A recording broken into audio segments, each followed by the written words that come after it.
Hi there, I'm Martha Van Dam, and this is Living Beyond. And I'm just about to tell you one of the most embarrassing stories of my life.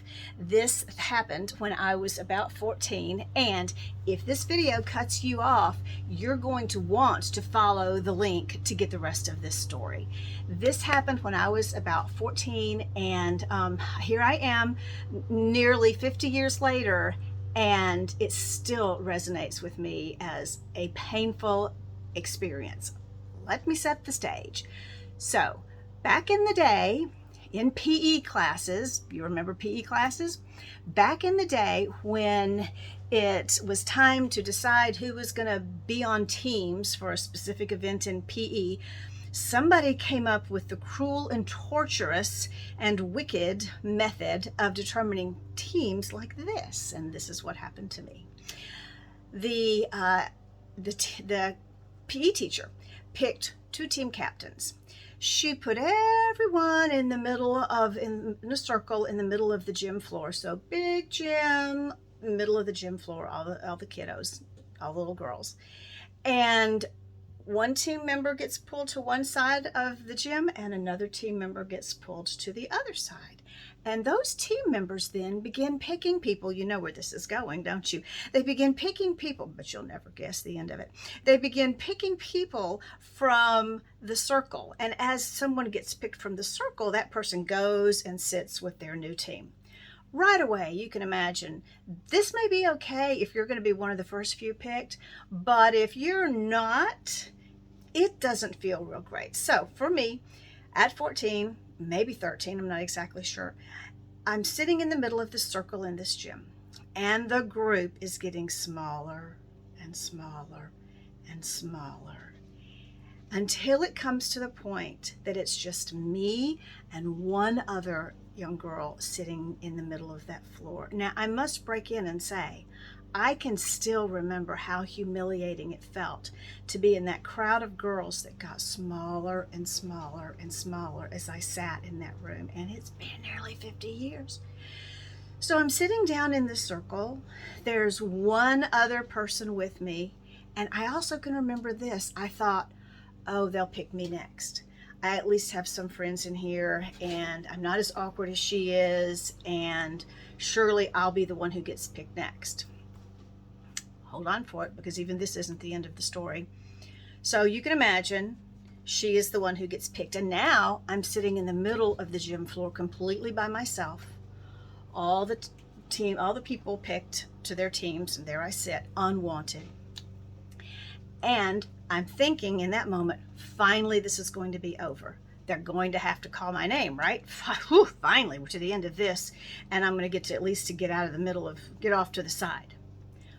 But no, because the next thing I hear out of the voice of the next team captain, who really would have needed to be calling my name, was she suddenly realized the teams that were picked were going to last for a week or more.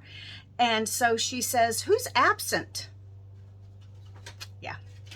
So apparently I was so bad, when you start thinking about teams and coordination and winning anything athletically, apparently I was so bad that she would rather have an absent person than me on her team.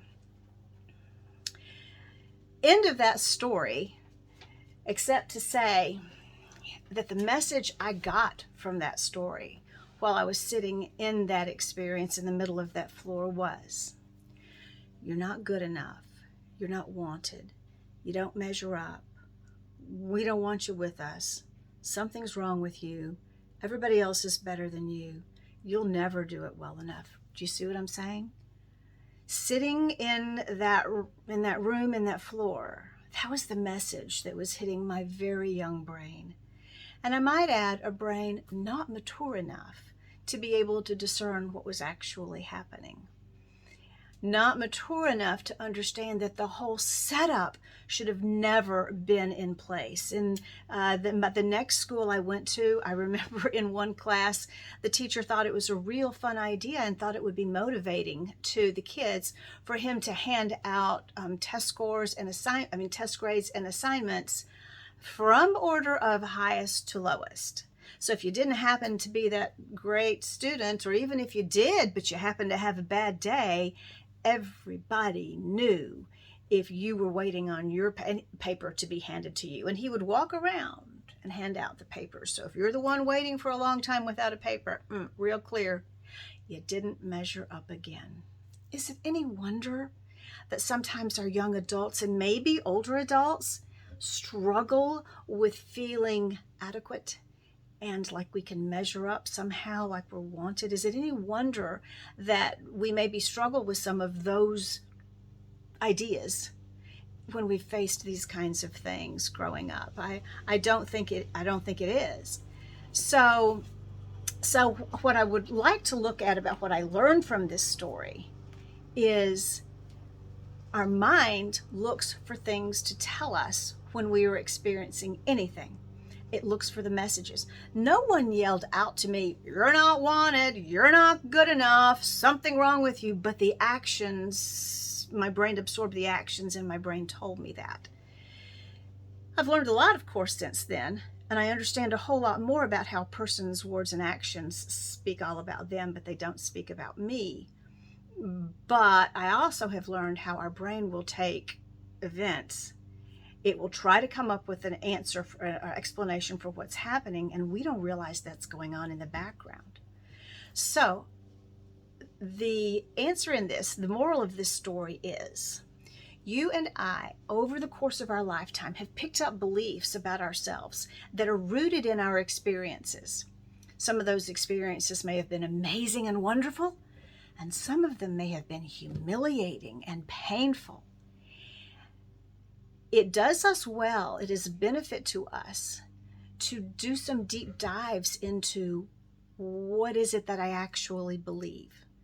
Because if we're having a strong feeling, then we were having a strong feeling because of a belief that's pushing that feeling. So when I'm feeling like I don't want to step out and maybe be seen, or I'm afraid of what people are going to say when I make this change in my business, then perhaps it's a little bit of that internal belief that got set back 50 years ago that peeks its little voice to me and says, yeah, remember, you're never good enough. You'll never quite measure up, and people really don't want to be around you. It's not true. But whatever it is that our brains latched on as children during our earlier experiences, they will continue to pop that little belief up in ways that we don't recognize.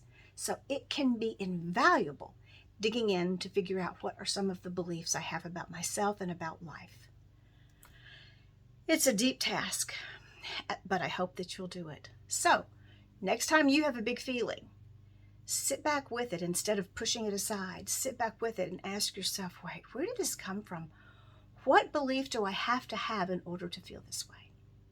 It can be amazing what comes up for you. I hope you have an amazing day, and I hope you dig out some fabulous things. Talk to you later. Bye-bye.